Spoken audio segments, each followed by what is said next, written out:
Question देखिए, which of the following act as a circuit protection, कि ये 4 element दे रखे हैं, उनमें से कौन सा एलिमेंट सर्किट में प्रोटेक्शन की तरह काम में लिया जाता है। तो कंडक्टर तो हमारे पास ऑब्वियसली करंट कैरिंग एलिमेंट होता है, ठीक है, जो करंट को एक जगह से दूसरी जगह ले जाने का काम करेगा। ये सर्किट का प्रोटेक्शन एलिमेंट नहीं है। इंडक्टर सर्किट में हमारे पास, ठीक है, सर्किट का एलिमेंट है, ये हमारे पास रेजिस्टेंस भी एक सर्किट का एलिमेंट है। आर जो है वो एनर्जी कंज्यूमिंग एलिमेंट होता है। इंडक्टर एनर्जी को मैग्नेटिक फील्ड में स्टोर करने के लिए काम आता है।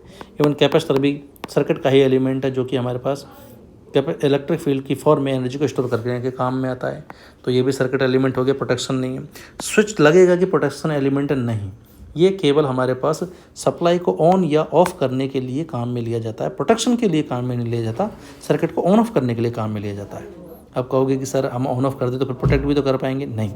कि मान लो हमारे पास एक सर्किट है एकदम, ठीक है, ये क्लोज था, अब एकदम से इसमें हैवी करंट आ गया तो ये सर्किट तो जल चुका है, ठीक है, प्रोटेक्ट कहाँ हुआ है हमारे पास, क्योंकि ऑन कर दिया था तुमने तो ऑटोमेटिक जल गया वो।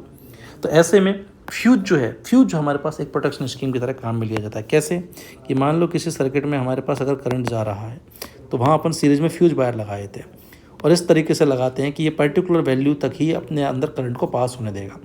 मैं मान लेता हूँ वो वैल्यू है 5 एम्पियर, तो जब तक इसमें 5 एम्पियर तब तक फ्लो होता रहेगा जब तक तो ये पास ऑन होने देगा।